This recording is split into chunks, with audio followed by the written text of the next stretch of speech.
Bonjour, je suis le major à la retraite André Thivierge et je suis coprésident du groupe de travail des anciens combattants de la ville d'Ottawa.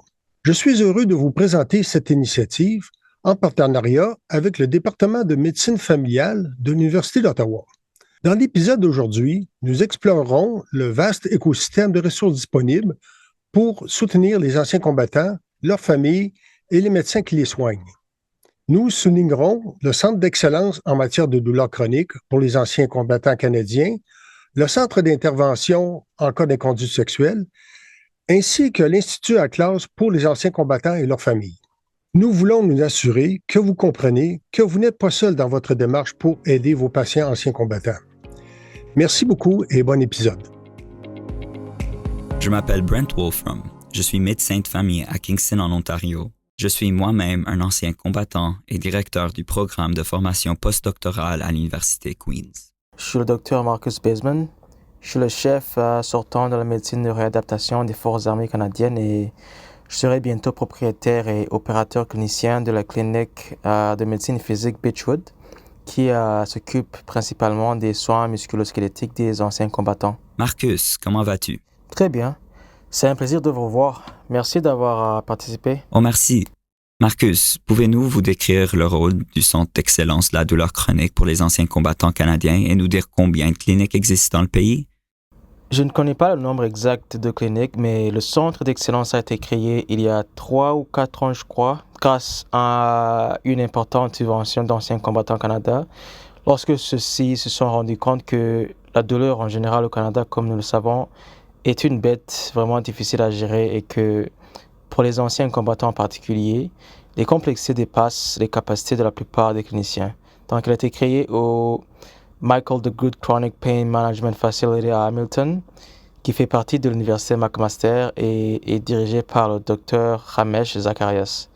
Il y a une composante recherche incluse dans la composante clinique et il y a au moins une douzaine de signataires, si j'ai bien compris, de centres à travers le pays qui utilisent le modèle de centre et de rayon, un peu comme Éco-Ontario pour la gestion de la douleur chronique, où le centre fait toute la coordination de l'éducation et essentiellement la production de lignes directrices de pratiques basées sur des preuves qui sont ensuite partagées avec les rayons et ensuite les rayons fournissent les soins. Vous avez parlé de la complexité de la gestion de la douleur chronique et je pense que la plupart des médecins en conviendront.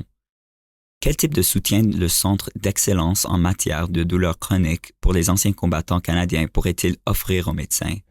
En ce qui concerne la composante médicale, nous savons que l'éducation et la gestion de la douleur chronique ne sont jamais suffisantes. Il semble que nous ayons toujours soif d'en savoir plus à ce sujet, de générer des ressources documentaires et d'avoir accès à ces ressources. Qu'il s'agisse d'amener un patient dans le centre d'excellence lui-même ou de recommander l'établissement de soins le plus proche, je pense qu'il s'agit là des 3 piliers. L'éducation, le partage d'outils et de lignes directrices, puis la prestation des soins cliniques aux patients avec lesquels le médecin de famille peut avoir des difficultés. Vous avez mentionné plutôt un modèle de centre et rayon.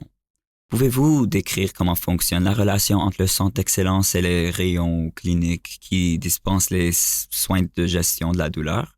Tout cela est en constante évolution. J'ai eu le privilège d'assister à la 3e conférence annuelle du Centre d'excellence à Montréal l'automne dernier. Et vous savez, ce qui m'a le plus impressionné, Brent, c'est qu'ils ont livré la marchandise. Ils ont dit qu'ils feraient passer les anciens combattants en premier. Je dirais que la moitié des conférences de cette réunion ont été données par des anciens combattants, ce dont je suis un fervent partisan parce que je pense que nous les utilisons. Le fait que les personnes que nous traitons détiennent probablement une grande partie des réponses avec lesquelles nous, en tant que cliniciens, nous débattons, a été la première chose à faire. Ils disent que leur modèle est basé sur l'espoir et j'ai vu que beaucoup d'espoir a été généré. Non pas des faux espoirs et des fausses promesses, mais des vrais espoirs et par conséquent, l'inspiration qui en a découlé pour les cliniciens de ces différentes cliniques était palpable et la connexion qui s'est établie entre les vétérans eux-mêmes, les cliniciens et les dialogues a été, je pense, plus fructueuse que toute autre conférence à laquelle j'ai assisté sur le sujet.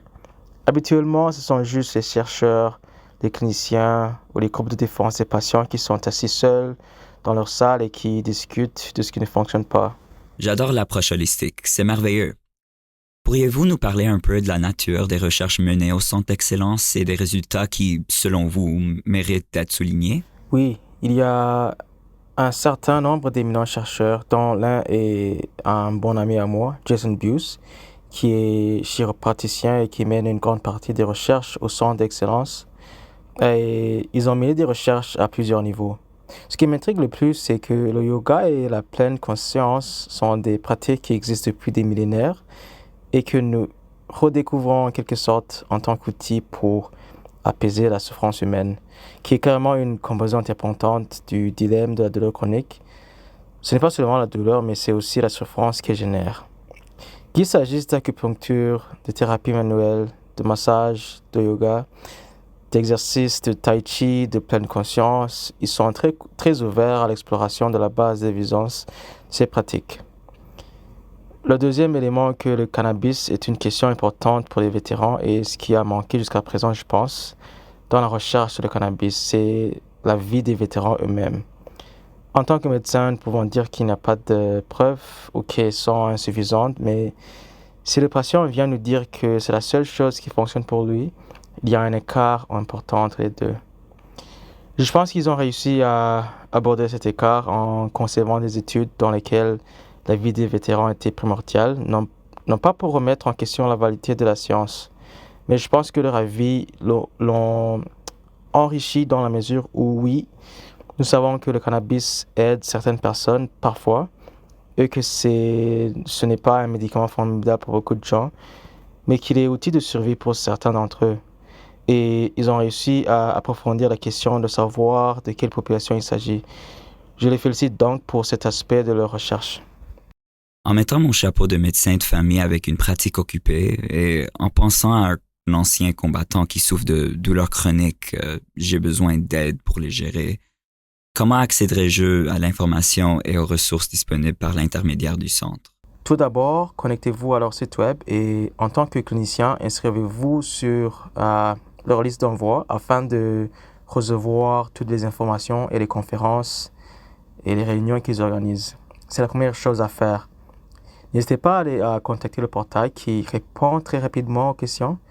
Ils ont en fait employé un certain nombre de vétérans, Paul Ruth étant l'un d'entre eux, un vétéran, et j'espère que je ne transgresse pas ses limites, mais surprise, c'est un vétéran qui souffre de douleurs chroniques, qui a été embauché au centre d'excellence et qui comprend intimement ce que ces vétérans traversent, ce que le processus de libération implique et ce changement d'identité qui se produit au moment où l'on passe du statut du membre actif à celui de membre libéré. Et ils ont donc été très rapides à répondre à mes appels et à trier les appels pour obtenir les réponses que vous recherchez.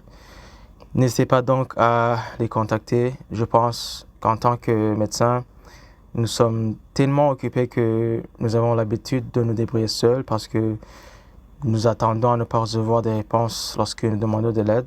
Et je pense que c'est un centre qui tient sa promesse de répondre. Et si la réponse est « je ne pense pas que nous puissions en faire plus », je pense que c'est une réponse valable. Je pense que même c'est souvent ce que nos anciens combattants attendent. Dites-moi simplement si c'est la fin de la route et si c'est tout ce qu'il y a à faire. Soyez honnête avec moi et dites-moi que c'est le cas. Mais ne continuez pas à me renvoyer vers différents consultants avec le faux espoir que quelqu'un a la solution miracle. Merci Marcus. Je pense que nombreux médecins partagent probablement le même point de vue, qu'ils veulent simplement savoir s'ils ont fait tout ce qu'ils pouvaient faire. Y a-t-il autre chose que vous souhaiterez que les médecins de la communauté ayant des patients anciens combattants sachent à propos de la douleur chronique ou du centre? Oui, c'est quelque chose qui m'est venu à l'esprit même hier. Je suis donc au sein du groupe de travail canadien sur la douleur, qui est un regroupement de toutes les institutions fédérales ayant un rapport avec la douleur, ce qui, surprise, est le cas de presque toutes, n'est-ce pas? Et nous n'avons pas besoin d'énumérer les listes, mais l'un des petits détails les plus prophétiques que l'on puisse trouver, c'est que hors d'une conférence, on sort souvent avec un petit détail, une petite phrase de 5 secondes qui change notre façon de voir les choses. L'un des psychologues de la clinique de la douleur d'Ottawa a parlait d'un patient hospitalisé souffrant du syndrome de la douleur totale. Cette personne souffrant de troubles liés à l'utilisation de substances psychoactives avait de graves problèmes de santé mentale et physique, avait un accès libre, pour autant que je puisse le comprendre, à la pompe à fentanyl et appuyait sur le bouton sans arrêt. L'intervention qui a été la plus utile a été une intervention de 15 minutes menée par un travailleur social qui s'est assis à côté du lit. William Osler et toutes les études qui nous ont appris que si l'on prend le temps de s'asseoir avec le patient, ce qui ne veut pas nécessairement dire s'asseoir physiquement avec lui, il faut lui donner l'occasion de s'exprimer. 15 minutes peuvent suffire et ils ont eu une discussion honnête sur ce qui les faisait vraiment souffrir et l'ont ouvert au domaine spirituel.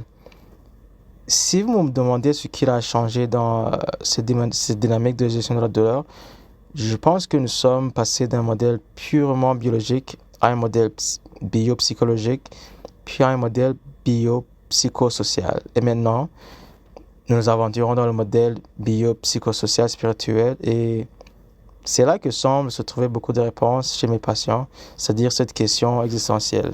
Et ces médecins n'ont pas nécessairement une formation de philosophe ou de docteur en théologie, et pourtant les réponses viennent souvent de ces domaines.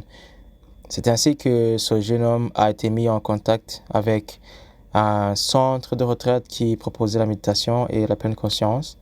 Et à partir de là, il s'est engagé sur un chemin incroyable. Faute d'un meilleur mot, et je ne veux pas paraître banal, mais je dirais voir la lumière.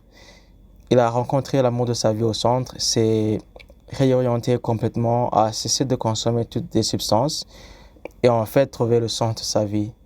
Ce n'est probablement pas le cas que toute sa douleur a disparu parce que je pense que la recherche d'annihilation de la douleur de quelqu'un est un exercice futile, comme nous le savons tous. En fait, comme on le dit souvent, la recherche d'une chose nous empêche de la trouver. Si vous le pouvez, prenez du recul comme l'a fait le travailleur social et asseyez-vous au chevet du malade. Sans parler de Patch Adams, je suis un grand fan de Robin Williams. Je pense qu'il y a une scène que nous devrions tous regarder encore et encore. C'est quand il s'occupe d'un patient psychotique, ce qui calme la situation, c'est que Robin Williams dit « Moi aussi, j'ai peur ». Je pense qu'en tant que clinicien, si nous disons honnêtement « Écoutez, j'ai peur, moi aussi, parce que j'ai suivi toute cette formation et que je ne sais vraiment plus quoi faire de concret pour vous. Et je pense que beaucoup de mes collègues ne le savent pas non plus. Mais pouvons-nous avoir une discussion honnête sur ce qui vous préoccupe vraiment? C'est incroyable ce qui en ressort et cela ne se terminera peut-être pas en 15 minutes, mais vous pourrez reprendre des rendez-vous de suivi lorsque cette discussion sera ouverte, n'est-ce pas? Je m'en tiendrai là. Je pense que j'ai et que je me dis qu'à mesure que nous approchons de la tombe proverbiale, nous devenons de plus en plus spirituels par nécessité. Mais je pense que nos patients nous forcent à entrer dans ce domaine et à devenir des soldats parce qu'ils ont vu le tranchant du rasoir à de nombreuses reprises sur le champ de bataille et que la douleur chronique n'est pas si différente du champ de bataille. Merci Marcus, c'est une histoire très puissante qui nous rappelle que la souffrance et le bien-être ne se limitent pas aux nocicepteurs. Cela me rappelle le vieil adage selon lequel il n'y a pas d'athée dans les tranchées. Je pense que vous touchez aussi à cela. Comme vous le savez, je pense que les vétérans peuvent mener la charge, pour ainsi dire, et changer le paysage de la gestion de la douleur chronique dans tous les pays, qui est clairement nécessaire. J'ai pu le constater directement lorsque nos amputés sont revenus dans les centres de rééducation. Ils montraient à nos amputés civils comment faire et, pour le meilleur ou pour le pire, ils ont été une source d'inspiration pour beaucoup, leur permettant de réaliser des choses qu'ils n'auraient jamais pu imaginer sans que les horreurs de l'Afghanistan soient arrivées. En fin de compte, je pense que ce qui compte, c'est d'être capable de tenir compte de ces deux pensées complètement divergentes et de la souffrance. La douleur est une maîtresse vraiment méchante. Il n'y a pas d'autre façon de le dire, mais elle recèle aussi une incroyable sagesse qui, si nous pouvons l'exploiter, si nous pouvons y puiser, peut modifier le cours de la vie. Non pas, je dirais complètement par rapport à ce qu'il est en train de faire, car je pense qu'il peut le faire parce qu'il est exactement là où il doit être. Je pense que tout le monde change le monde un petit morceau à la fois. Et je pense que c'est tout ce que chacun d'entre nous peut en faire. Il est vraiment inspirant de voir comment certaines de ces personnes qui ont tant souffert ont continué à vivre, et c'est une grande leçon d'humilité. Je m'appelle Marianne Notariani. Je suis directrice générale adjointe et vice-présidente de la mobilisation des connaissances à l'Institut Atlas pour les vétérans et les familles. À ce titre, je supervise nos portefeuilles de connaissances, de mise en œuvre des réalisations et d'engagement avec nos partenaires. Je travaille pour Atlas depuis 2020. J'ai travaillé dans des organisations intermédiaires de santé mentale similaires au niveau provincial et national, et j'ai été très motivée par le fait de travailler afin d'assurer que nous puissions soutenir des soins de la meilleure qualité possible pour la santé mentale et le bien-être des gens, et je me sens très privilégiée de travailler avec les anciens combattants et leurs familles dans le cadre de cet institut. Bonjour Marianne, merci de nous avoir rejoints. Pourriez-vous m'expliquer quel est le rôle d'Atlas? Merci de m'accueillir. Absolument. L'Institut Atlas pour les vétérans et leurs familles, anciennement connu sous le nom de Centre d'excellence sur le trouble de stress post-traumatique, est une organisation intermédiaire. Nous ne fournissons donc pas de services directs, mais nous tentons de combler les lacunes dans la recherche ainsi que les lacunes entre la recherche et la pratique en matière de santé mentale et de bien-être des vétérans des Forces armées canadiennes et de la GRC ainsi que de leurs familles. Pour ce faire, nous nous appuyons essentiellement sur 4 fonctions. La recherche qui fait progresser les connaissances en exécutant des recherches primaires et secondaires directement avec des partenaires du monde entier. La mobilisation des connaissances, c'est-à-dire l'intégration des connaissances issues de la recherche, de la pratique et de l'expérience vécue, et leur mise en forme dans des formats gérables et accessibles au public qui peuvent les utiliser afin d'améliorer le bien-être des anciens combattants et de leurs familles, y compris les médecins, les prestataires de soins de santé et les anciens combattants et leurs familles eux-mêmes, et également par le biais de l'accompagnement et de la formation, ce qui consiste à soutenir l'adoption et la mise en œuvre des pratiques fondées sur des données probantes parmi les prestataires de services par le biais de formation, d'offres d'apprentissage, de consultation et d'un accompagnement à la mise en œuvre. Et finalement, par la convocation, c'est-à-dire en réunissant des personnes et des organisations pour qu'elles partagent des informations et élaborent des solutions basées sur la collaboration. D'un point de vue pratique, quel type de soutien Atlas apporte-t-il aux prestataires de soins, y compris aux médecins de famille? Nous offrons plusieurs soutiens et formations aux prestataires de soins qui s'adressent également aux médecins. Par exemple, nous proposons des formations aux prestataires de soins pour une variété de rôles d'objectifs professionnels et à différents niveaux du continuum de soins. Nous avons déjà organisé des formations à la thérapie de traitement cognitif et à la thérapie d'exposition prolongée. Nous donnons accès à des formations pour augmenter la sensibilisation au travail associé professionnel, exposé au traumatisme, et ce, grâce à un partenariat avec Wounded Warriors. Nous avons prévu une formation à la thérapie d'exposition prolongée en français et à la thérapie conjointe cognitivo-comportementale qui devra avoir lieu avant la fin du mois de mars. Nous développons également des ressources informatives et éducatives. Nous travaillons donc en consultation avec les comités consultatifs des parties prenantes afin de développer des ressources pour les différents prestataires de services, y compris les médecins, et ce, sur un certain nombre de sujets. Nous développons des ressources sur les traumatismes sexuels militaires, par exemple, y compris des fiches d'information sur l'adaptation, la gestion et le rôle du soutien par les pairs, et ce sont des fiches d'information que les médecins pourraient partager avec leurs clients et patients. Nous prévoyons également l'ajout de ressources sur la culture militaire qui s'appuieront sur le matériel existant et le compléteront. Nous en sommes également aux dernières étapes de l'élaboration d'un projet pilote d'un service de consultation qui vise à offrir des consultations individuelles limitées dans le temps aux fournisseurs de services de santé mentale agréés et à les mettre en contact avec des experts en santé mentale sur une variété de sujets concernant les soins aux anciens combattants et à leurs familles. Ce service s'inspire d'un service similaire mis en place par le National Center for PTSD des États-Unis et nous prévoyons son lancement au début de l'année 2023. Je dirais également que l'Institut Atlas pour les anciens combattants et les familles, puisqu'une partie de notre mandat consiste à rendre les données probantes et l'information plus accessible aux anciens combattants et aux familles eux-mêmes, nous avons beaucoup de ressources sur notre site web, atlasvétéran.ca. et nous continuons d'ajouter et de développer ce site Web. Pour les médecins, il pourrait s'agir d'une excellente ressource à offrir aux anciens combattants et aux familles d'anciens combattants qui sont des patients s'ils recherchent des fiches d'information, des vidéos, des choses qui peuvent expliquer certaines conditions de santé mentale ou autres. Nous disposons de ces informations sur notre site Web et je pense que cela pourrait être une ressource pour les médecins. Le Dr Jung nous a parlé des traumatismes liés au stress opérationnel. Est-ce l'objectif de l'Atlas se concentrer sur les problèmes de santé mentale au-delà des traumatismes liés au stress opérationnel? C'est une excellente question. Notre mandat est large en ce qui concerne la santé mentale et le bien-être, donc c'est certainement les traumatismes liés au stress opérationnel qui est vraiment, vous l'avez probablement entendu, un terme médical qui a décrit des difficultés psychologiques persistantes résultant des tâches accomplies lors du service. C'est donc une partie de ce que nous pourrions examiner. Nous faisons de la recherche et fournissons des ressources qui adressent des sujets liés aux traumatismes liés au stress opérationnel, à des conditions de santé mentale spécifiques et à d'autres expériences qui pourraient avoir un impact sur la santé mentale et le bien-être des anciens combattants et leurs familles, y compris les traumatismes moraux, les traumatismes cérébraux, le sommeil, la résilience et le bien-être. Ce sont là quelques-uns des sujets que nous examinons. Je ne dirais pas qu'il s'agit uniquement des TSO, mais plutôt de la santé mentale des anciens combattants et de leurs familles. Je vous remercie, c'est très utile. Vous avez fait allusion à la collaboration avec d'autres organisations communautaires.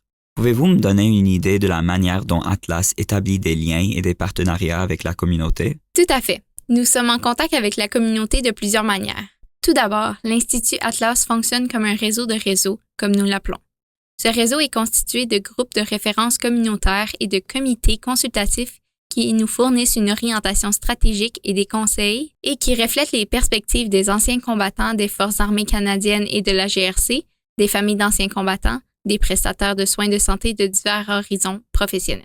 Nous avons également des chercheurs qui travaillent dans ce domaine et, en plus de ces groupes qui constituent le cœur de notre réseau, nous quittons ou participons à un certain nombre de communautés, de pratiques et de réseaux divers, ou sommes en contact avec eux, afin de nous tenir au courant des différents besoins en connaissance de nos parties prenantes, notamment les prestataires de soins de santé et donc les médecins également.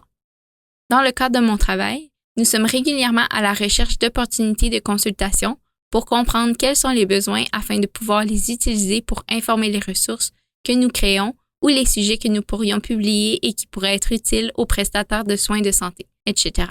Et pour les médecins qui souhaitent accéder à certaines de vos ressources ou formations, comment procéder? Un bon moyen d'accéder à nos ressources et à nos formations est de s'inscrire sur la liste de diffusion de l'Institut Atlas.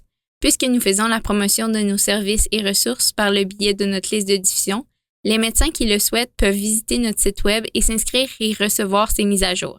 Ils peuvent également nous suivre sur les réseaux sociaux. Nous sommes présentement sur LinkedIn, Twitter et Facebook, et ce sont là les principales sources pour se tenir au courant de ce qu'Atlas a à offrir. Pourriez-vous décrire les autres organisations qui existent pour soutenir les médecins, les anciens combattants ou les membres des familles des militaires? Certainement, ça me ferait un plaisir de vous présenter quelques organisations et soutiens qui sont à la disposition des anciens combattants et de leurs familles et qu'il serait utile de faire connaître aux médecins. L'une d'entre elles est celle des fournisseurs de services de la Croix-Bleue Médavie, les anciens combattants qui sont admissibles au programme d'avantages médicaux d'Anciens combattants Canada peuvent trouver un fournisseur de soins de santé mentale dans la communauté qui est inscrit auprès des Croix-Bleues Médavie. Un fournisseur approuvé qui est inscrit auprès de Croix-Bleue Médavie peut facturer directement Anciens combattants Canada, de sorte que les anciens combattants n'ont pas à payer de leur poche pour les services médicaux en santé mentale et les anciens combattants peuvent chercher des fournisseurs dans leur collectivité au moyen de la fonction de recherche en ligne ou de l'application mobile de Croix-Bleue Médavie. En plus de Croix-Bleue Médavie, il existe un certain nombre de programmes de soutien, comme les services militaires et familiaux, qui offrent des services visant à améliorer la résilience et la stabilisation des familles face aux défis militaires. Il y a aussi le programme de stress opérationnel, de blessures et de soutien social, qui est un réseau de soutien par les pairs pour les membres des FAC, les anciens combattants et leurs familles qui subissent une blessure de stress opérationnel. Wounded Warriors Canada, il s'agit d'une organisation nationale qui aide les anciens combattants malades et blessés, les premiers intervenants et leurs familles à faire face au syndrome du stress post-traumatique grâce à divers programmes. Nous avons également le groupe de transition des Forces armées canadiennes qui soutient la transition entre le service actif et la vie post-militaire. Il fournit également un soutien administratif personnel et des programmes aux militaires. Il y a un groupe de travail d'Ottawa sur les anciens combattants, ici à Ottawa, d'où j'appelle, ce qui aide les organisations communautaires et l'écosystème de soutien aux anciens combattants à établir des liens les uns avec les autres en ce qui concerne l'accès à un logement abordable et à une deuxième carrière et l'accès aux services de santé pour les anciens combattants. Il y a aussi Together All, qui fait partie du modèle de soutien par les pairs pour les traumatismes sexuels militaires, dont parle Ruth Stanley Atkins. Il s'agit d'une plateforme de discussion en ligne pour les militaires et les vétérans qui ont été victimes d'une inconduite sexuelle, ainsi que leurs familles.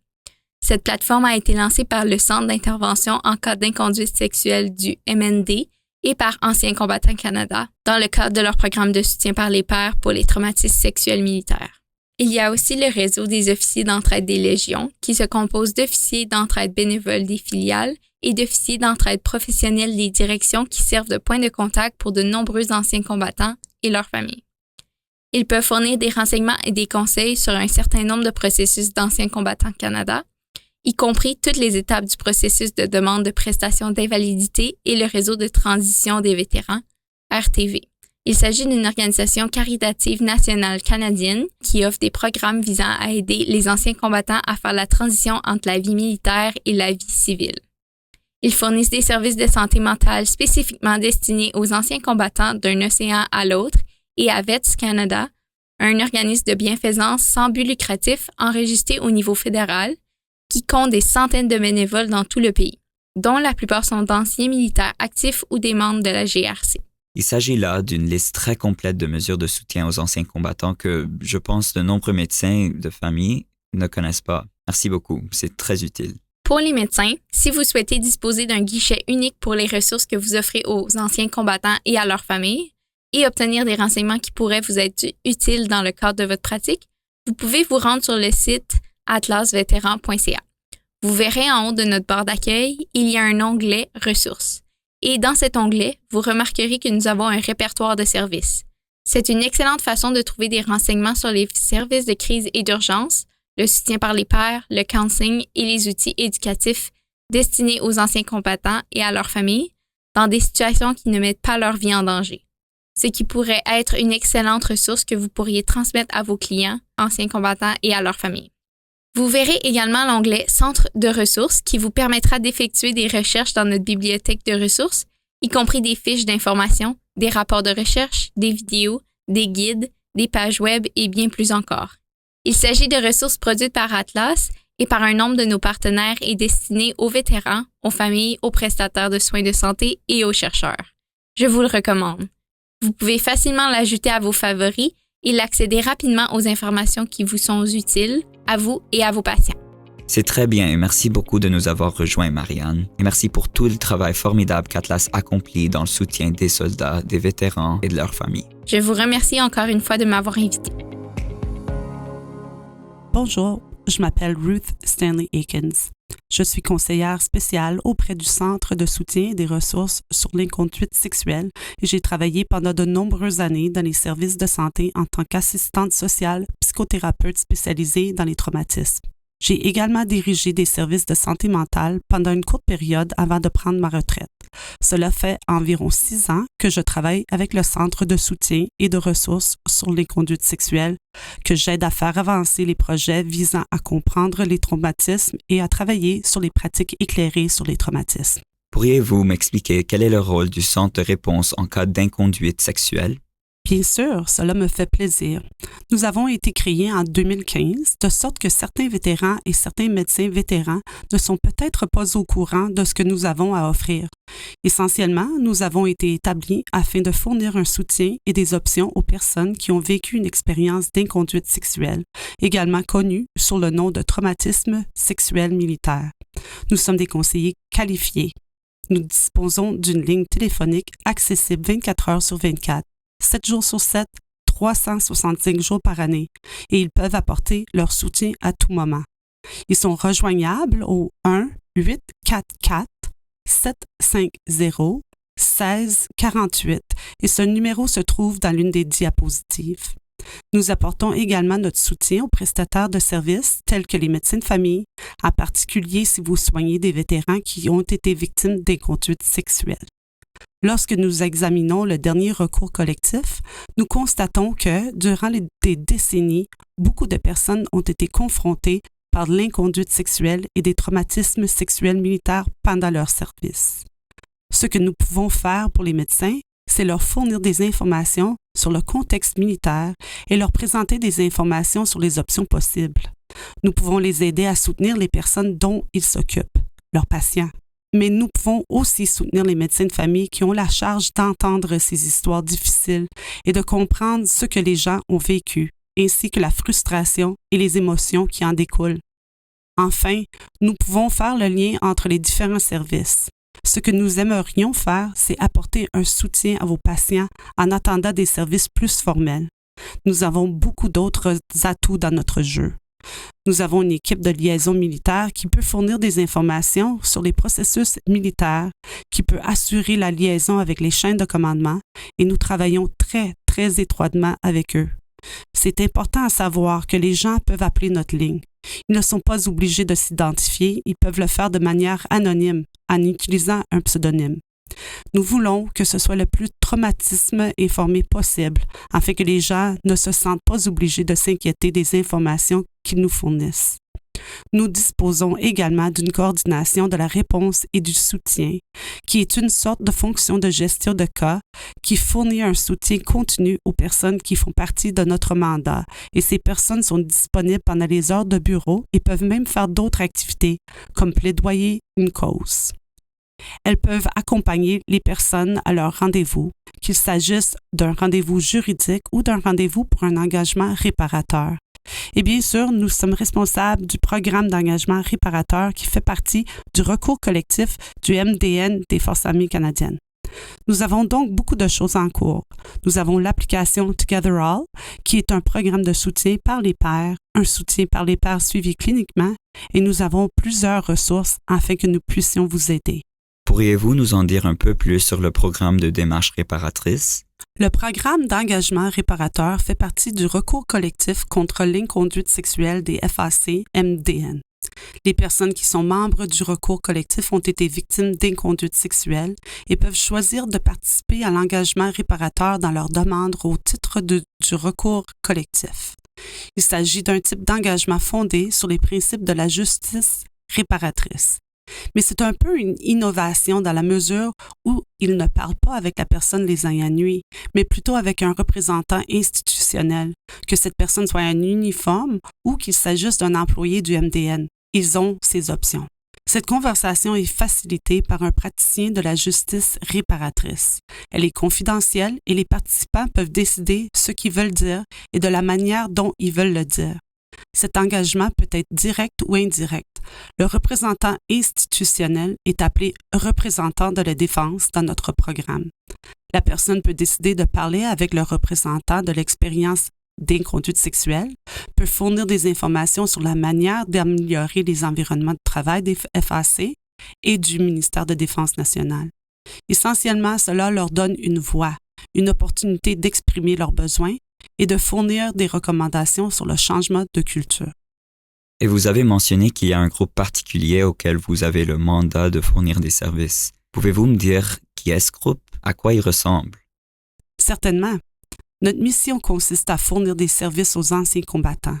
Nous les appelons parfois anciens membres actifs, car certaines personnes qui n'ont pas été déployées hésitent à utiliser le mot vétéran. Nous servons également les membres actifs et les fonctionnaires fédéraux employés par le ministère de la Défense nationale, qui ont tous eu des expériences avec l'inconduite sexuelle. Mais nous soutenons également ceux qui les soutiennent, comme les médecins de famille, les chaînes de commandement, les autres prestataires de services, les amis et la famille. En fait, sur notre ligne 24/7, nous ne refusons personne. Nous disposons également de ressources dans tout le pays afin d'orienter les patients vers des services externes. Si les gens sont intéressés par les ressources civiles, nous disposons également de ressources internes qui nous permettent d'accélérer l'orientation des personnes en uniforme. Est-ce que vous pouvez parler un peu du profil ou de l'existence d'un profil des soldats qui ont subi un traumatisme sexuel militaire? Je tiens à dire très clairement que les hommes et les femmes ont des expériences avec l'inconduite sexuelle ou des traumatismes sexuels militaires. L'enquête de 2018 de StatCan nous apprend que les membres âgés de moins de 24 ans sont les plus exposés. Nous savons que la communauté BIPOC, personnes autochtones, noires et de couleur, la communauté LGBTQ2+, et ceux qui ont été blessés sont plus à risque. Cependant, nous savons que les comportements sexuels répréhensibles peuvent se produire tout au long du service militaire, même lorsque les gens vieillissent et que, dans l'armée, on prend sa retraite à 60 ans en règle générale, les membres plus âgés sont encore victimes de comportements sexuels répréhensibles.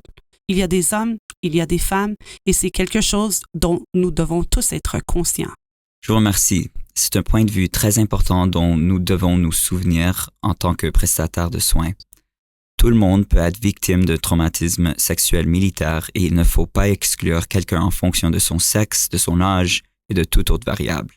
En tant que prestataire de soins, en tant que professionnel de la santé s'occupant des patients dans ma pratique qui ont subi un traumatisme sexuel, quelles sortes de ressources sont disponibles pour que je puisse orienter les patients vers ou comment pourrais-je orienter les patients vers vous?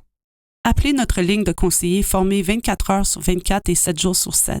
Ils sont formés spécifiquement pour répondre à ces questions d'inconduite sexuelle. Ils comprennent la culture militaire et ont accès à des documents provenant de partout dans le pays. Nous disposons d'une bibliothèque assez complète sur la recherche effectuée sur l'inconduite sexuelle ou les traumatismes sexuels militaires. Nous pouvons apporter un certain nombre de ressources, notamment un soutien continu et de la compassion. Il est certain que ce concept de culture militaire et de vétérans et de sensibilité culturelle à l'égard des militaires, des familles et des vétérans est très important. Vous avez également abordé le concept de préjudice moral et nous discuterons du préjudice moral et du traumatisme du sanctuaire de manière beaucoup plus détaillée dans un module ultérieur.